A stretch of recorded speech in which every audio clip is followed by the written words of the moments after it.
Ralph James Henderson.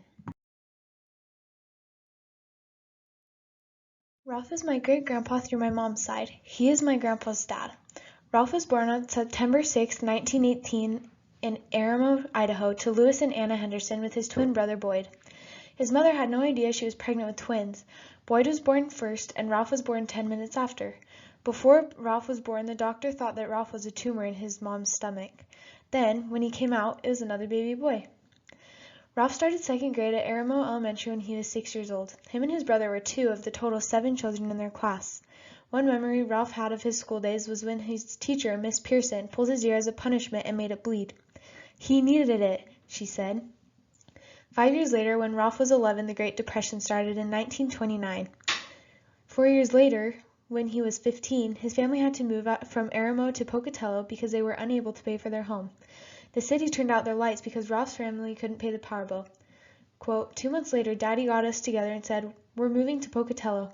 All we had was a pickup truck. We put our cow in it and went to Pocatello. Mother went and found a home that cost $17 a month. It was the dirtiest thing in the world. The cesspool clogged up and caved in. We had to build a new one. Close quote.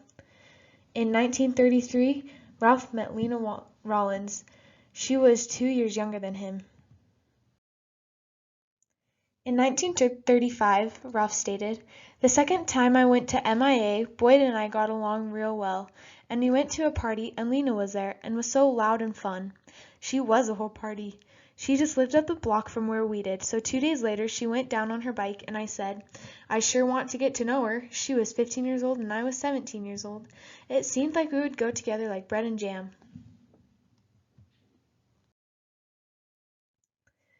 When Ralph was 18, he graduated from Pocatello High School. He said his favorite subjects were math and history. In high school, he played baseball. He was really good. He also tried out for the basketball team, but he was too short, so he joined the cheer team. He later joined the basketball team. 1 year later, in 1937, he attended Idaho Southern Branch, a 2-year college that later turned into Idaho State University for 1 year, then worked at a flour mill. Ralph's war story begins on September 1st, 1931 with the invasion of Poland.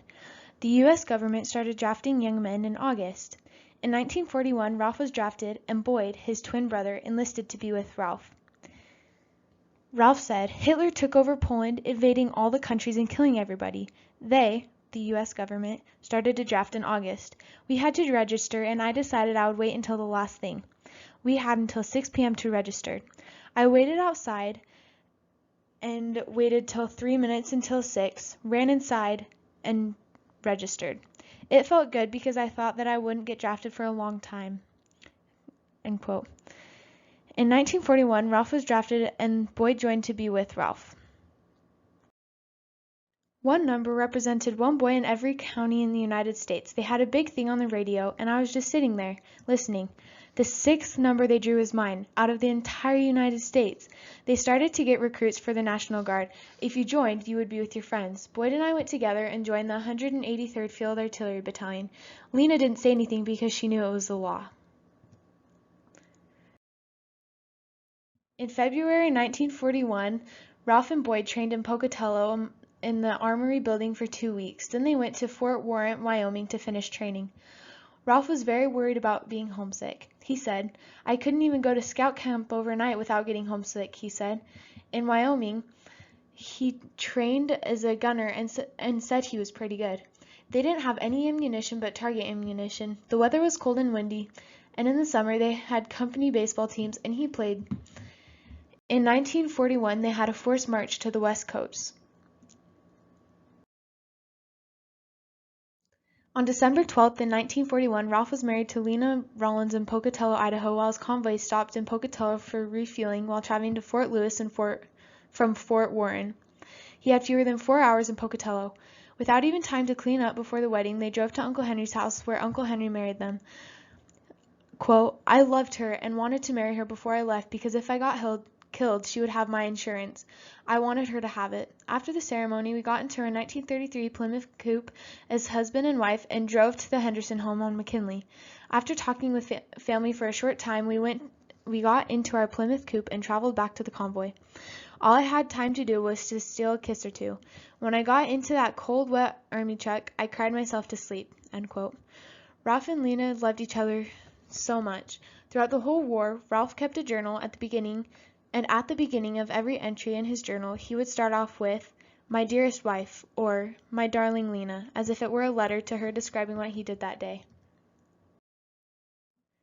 On December 17th, they arrived in Fort Lewis in Washington. In March of the next year, Ralph was chosen to go to Officer Candidate School in Texas.